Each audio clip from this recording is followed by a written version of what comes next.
हाय, मैं हूँ हेली। कह सकते हो हेली या फिर प्रिंसेस हेली। पोएट से बनी मैं सुपर मॉडल। मुझे नहीं लगता वो जानते हैं। अरे बिल्कुल जानते हैं, हर कोई मुझे जानता है। उस पर बाद में आएंगे, पर पहले MSA को लाइक और सब्सक्राइब करो क्योंकि मेरे पास एक क्रेजी स्टोरी है आपके लिए। मेरे पर दादा की बहन ने स्कॉटलैंड के ड्यूक से शादी करी थी और उससे मैं आधी रॉयल हो गई। डैड को जायदाद में बड़ी सी जमीन मिली और उसे बेचकर वो न्यूयॉर्क शिफ्ट हो गए डिजाइनर बनने के लिए। वहाँ वो मेरी माँ से मिले, उनकी शादी हुई, मैं पैदा हुई। पर जब मैं 10 साल की हुई तो मेरी माँ ने अचानक संन्यास ले लिया। सच्चाई मिथक है, खुशी मिथक है, जिंदगी मिथक है। सिर्फ आज है जो सच है और आज बनेगा कल और कल बनेगा परसों।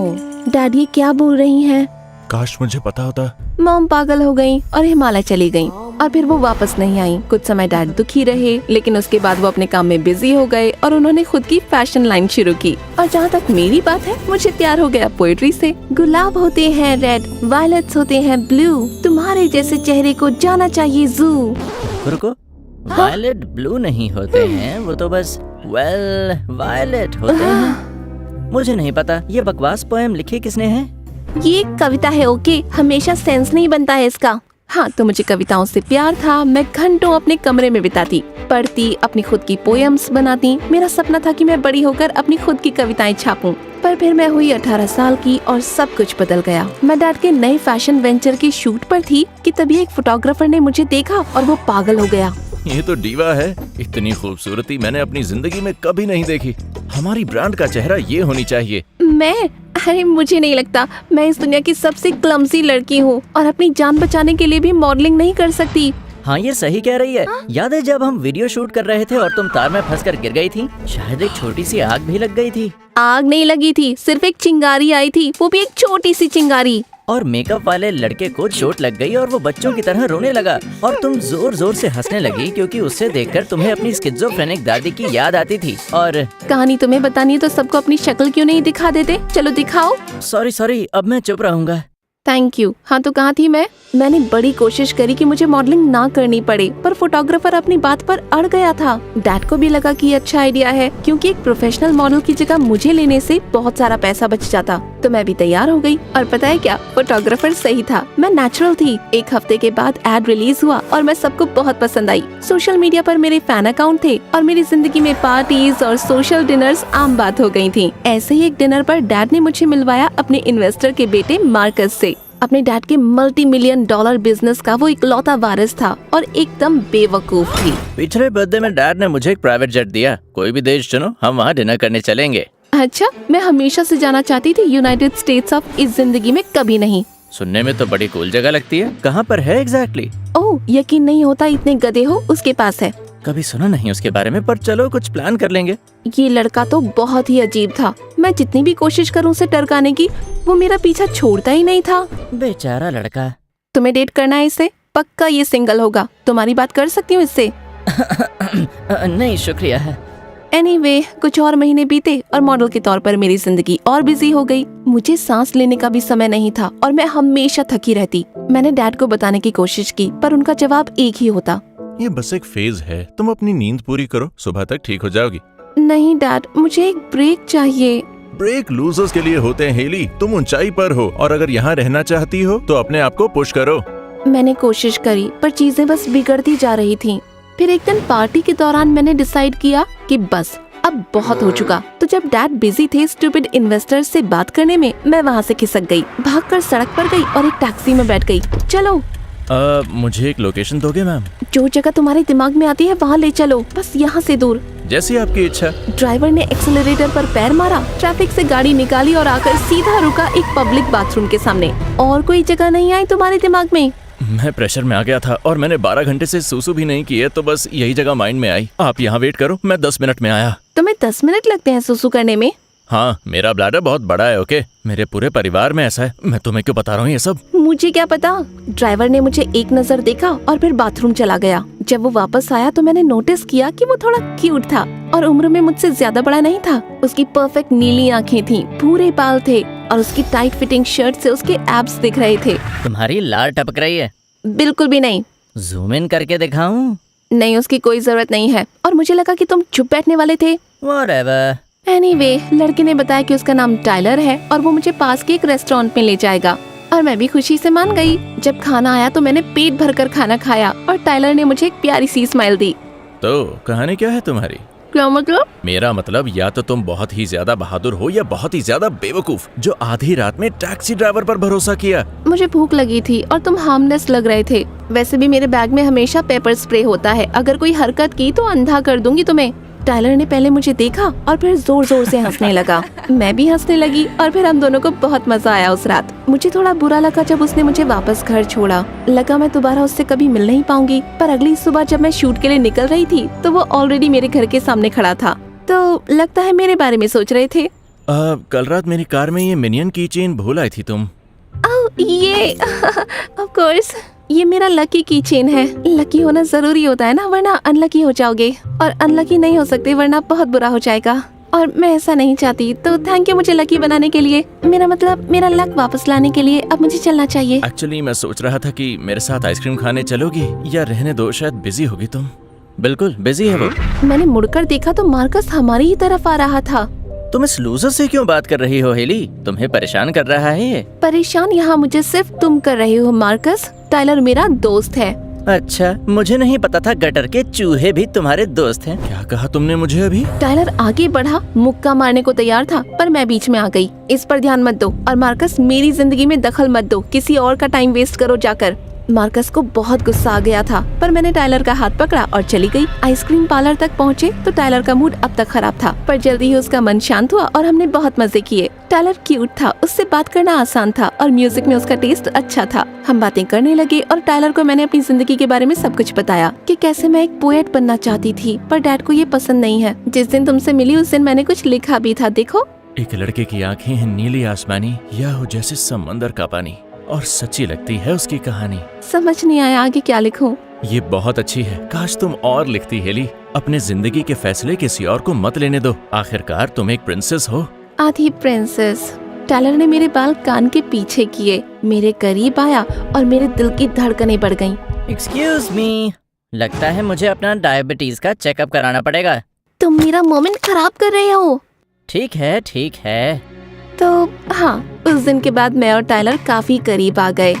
वो मेरी फेवरेट कॉफी लेकर शूट्स पर आता और फिर हम ड्राइव पर जाते। कई महीनों से मैं इतनी खुश नहीं हुई थी जितनी टाइलर के साथ थी, पर ऑफ कोर्स मार्कस को ही पसंद नहीं था। ये क्या अफवाहें उड़ रही हैं कि तुम उस गटर के चूहे टैक्सी ड्राइवर के साथ घूम रही हो? पहले तो तुम अपने काम से काम रखो और दूसरी बात वो अफवाहें नहीं है, मैं सच में टाइलर को पसंद करती हूँ। तो तुम उस कंगाल भिखारी को चुनोगी मेरी जगह? तुम अंधी हो या बेवकूफ? टाइलर तुमसे 1000 गुना अच्छा है मार्कस, कम से कम मेहनत करके पैसे कमाता है, अपने बाप के पैसों पर अय्याशी नहीं करता है वो। अब हटो मेरे रास्ते से। मैंने गलती से मार्कस को तेज धक्का मार दिया और वो जाकर गिरा चेयर्स के ऊपर। I am sorry. तुम पछताओगी हेली, मेरी बात याद रखना। ये कहकर मार्कस उठा और चला गया। जब मैं घर आई तो डैड मेरा इंतजार कर रहे थे और वो बहुत नाराज थे। तुम सोच क्या रही थी हेली? मार्कस के डैड हमारे सबसे बड़े इन्वेस्टर हैं और तुमने उनके ही बेटे को मारा। वो मुझे परेशान कर रहा था डैड, और उसे बस एक खरोंच आई है। पॉइंट वो नहीं है, मार्कस के साथ अच्छा बिहेव करो। वो कोई ऐसा वैसा लड़का नहीं है, वो एक गधा है, बदतमीज है और बनावटी है। मैं आपकी कही हर बात मान रही हूँ और अपने सपनों को भी मैं पीछे छोड़ चुकी हूँ। जैसे क्या? एक पोएट बनोगी और रास्ते में लोगों से बोलोगी कि तुम्हारी स्टूपिड पोएम पढ़ी? मान भी जाओ मेरे साथ तुम्हारा करियर अच्छा चल रहा है, और याद रखना अगली बार मार्कस से मिलो तो अच्छे से बिहेव करना, कोई बेवकूफी मत करना। मैं और बहस करना चाहती थी पर डैड का फोन बजा और वो चले गए। अगले दिन जब मैं टाइलर से मिली तो मैं बहुत दुखी थी। मैंने उसे सब बताया। अपने मन की बात कहकर तुमने अच्छा किया। पता नहीं, डैड बिल्कुल भी खुश नहीं है। उनकी चिंता मत करो, चलो मैं तुम्हें कुछ दिखाता हूँ। टाइलर ने मुझे अपनी कार में बिठाया और अपने फैमिली होम लेकर गया, जो हैरानी की बात है एक रैंच पर था। वो अपनी माँ और दादी के साथ रहता था और उन्होंने उसकी बहुत तारीफ की। मुझे याद भी नहीं मैंने इस तरह से अपने डैड से कब बात की थी। हम रात को एक बेंच पर बैठे हुए थे जब टाइलर मेरी तरफ मुड़ा। उसने मेरा हाथ अपने हाथों में लिया और मेरे गाल लाल हो गए। हेली, मैं जानता हूँ शायद मेरा कोई चांस नहीं और इस चांदनी में तुम बहुत खूबसूरत लग रही हो, पर मैं ये बात और नहीं छुपा सकता।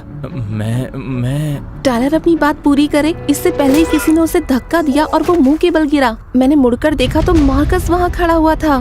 तुम यहाँ पर क्या कर रहे हो?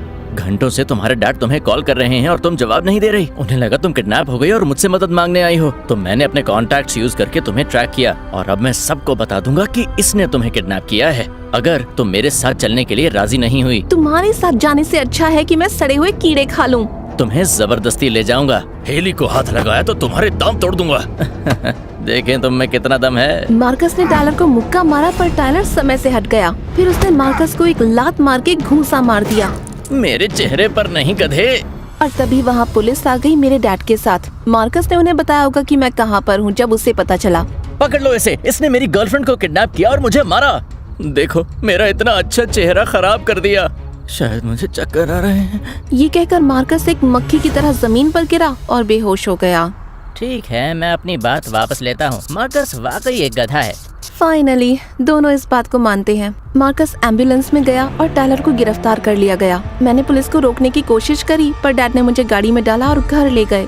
आपने ऐसा क्यों किया? टायलर बेकसूर है। मार्कस ने झूठ बोला। मुझे पुलिस से बात करनी होगी। नहीं। क्यों नहीं? क्योंकि मैं सब कुछ खो दूंगा। और तब डैड ने बताया कि कुछ महीनों पहले उन्हें पैसों की दिक्कत हुई और वो जुआ खेलने लगे। वो कुछ गैर कानूनी काम भी करने लगे थे। वो जेल चले जाते पर मार्कस के डैड ने अपने कनेक्शंस यूज करके उन्हें बचा लिया। उनकी शर्त ये थी कि तुम्हारी और मार्कस की शादी हो जाए। आप मजाक कर रहे हो ना? नहीं, मार्कस को तुम्हारा एड देखते ही तुमसे प्यार हो गया था। उसने अपने डैड से कहा कि मेरे बिजनेस में पैसा लगाएं। मुझे लगा आप पुराने दोस्त हो। डैड, मैं उस गधे से शादी नहीं करूंगी। उससे शादी करने की जरूरत नहीं है, बस उसे डेट करो। कुछ महीने के लिए शादी टालकर मैं कर्जा चुकाने का तरीका ढूंढ लूंगा। प्लीज मेरी मदद करो। मैं मना करना चाहती थी पर डैड तो भीख मांग रहे थे मुझसे। मैंने उन्हें इतना निराश पहले कभी नहीं देखा था और मेरा दिल टूट गया। उस रात मैंने मार्कस को कॉल करके उससे कहा कि मैं उसे एक चांस दूंगी अगर वो टायलर के खिलाफ अपनी कंप्लेंट वापस ले लेता है तो। मार्कस मान गया और अगली सुबह टायलर को छोड़ दिया गया। मैं पुलिस स्टेशन गई टायलर को मिलने। इससे पहले कि मैं कुछ कहती उसने कहा, मैं तुमसे और मिलना नहीं चाहता। हम दोनों की दुनिया बहुत अलग है और मेरे लिए मेरी रेपुटेशन सब कुछ है। तुम्हारी वजह से मैं बार बार जेल नहीं जा सकता। तो तुम्हें जानकर अच्छा लगा, पर गुड बाय। वाकई तुम ऐसा फील करते हो मेरे बारे में? हाँ, बस प्लीज दूर रहो मुझसे।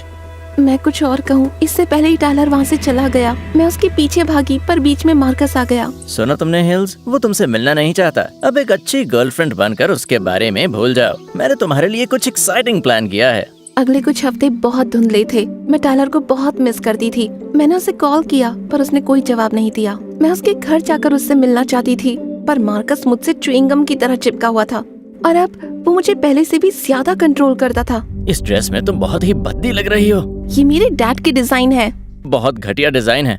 और अपने बाल खोलो, तुम्हारे कान छुप जाएंगे। बल्कि तुम्हें प्लास्टिक सर्जरी करानी चाहिए अपने कान ठीक करने के लिए। और थोड़ा काम नाक पर भी कर लेना। मैं जैसी हूँ वैसी ही ठीक हूँ। बेहतर हो सकती हो। मार्कस बहुत बुरा था। डैड के पास अभी तक पैसे नहीं आए थे और मेरे पास इंतजार के अलावा और कोई चारा नहीं था। समय निकलता जा रहा था। जल्दी मेरी एंगेजमेंट अनाउंस की गई। एंगेजमेंट के दिन मुझे ऐसा लग रहा था मेरा दिल टूट रहा है। मैं अपने कमरे में अपने आंसू पोंछ रही थी। तभी बाहर से कुछ आवाजें आई। मैं भागकर बाहर गई और देखा मार्कस ने मेरे डैड को पकड़ा हुआ था। क्या मतलब आप एक शैंपेन फाउंटेन नहीं लगवा सकते? मैं पहले ही अपने दोस्तों को बता चुका हूँ। मेरे पास उतना पैसा नहीं है मार्कस, तुम जानते हो। भीख मांगो, उधार लो, बैंक लूटो, मुझे नहीं पता। हमारे कल्चर में लड़की का बाप ही शादी का पूरा खर्चा उठाता है। मार्कस डैड पर चिल्लाता गया और मेरा खून खौलने लगा।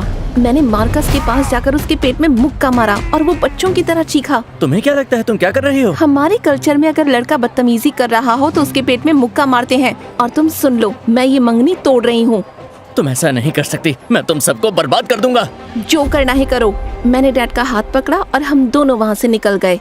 जैसा सोचा था, मार्कस के डैड ने अपना इन्वेस्टमेंट वापस ले लिया और पुलिस को बता दिया मेरे डैड के गैर कानूनी कामों के बारे में। वो गिरफ्तार हो गए। मेरे डैड की कंपनी डूब गई और उनका केस ट्रायल पर गया। किस्मत से हमारे पास एक अच्छा लॉयर करने के पैसे थे और डैड को सिर्फ 6 महीने की ही सजा हुई।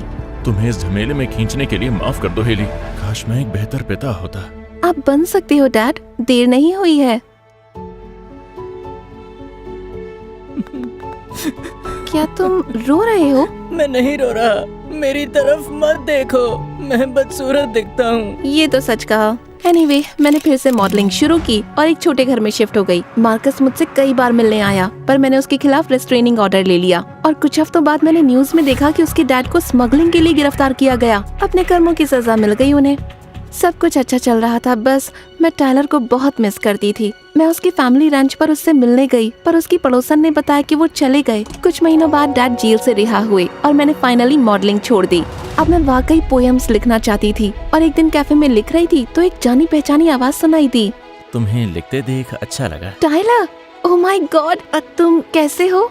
बढ़िया। मैंने टैक्सी चलाना छोड़ दिया और कॉलेज गया। रैंच वाली जगह को बेच दिया ताकि कॉलेज के पास आऊं। पता है मैं वहाँ गई थी। सुनो टाइलर, मैं जानती हूँ तुम मुझसे मिलना नहीं चाहते, पर आगे कुछ मत कहो। मैंने उस दिन पुलिस स्टेशन में ये सब इसलिए कहा क्योंकि मार्कस ने मुझे और मेरे परिवार को धमकाया था। मैं तुमसे प्यार करता था पर अपनी माँ और दादी को चोट नहीं पहुँचने दे सकता था, तो तुम्हें जाने देने का फैसला किया और ये मेरी जिंदगी का सबसे मुश्किल फैसला था। तुम्हें मुझे सच बताना चाहिए था टाइलर।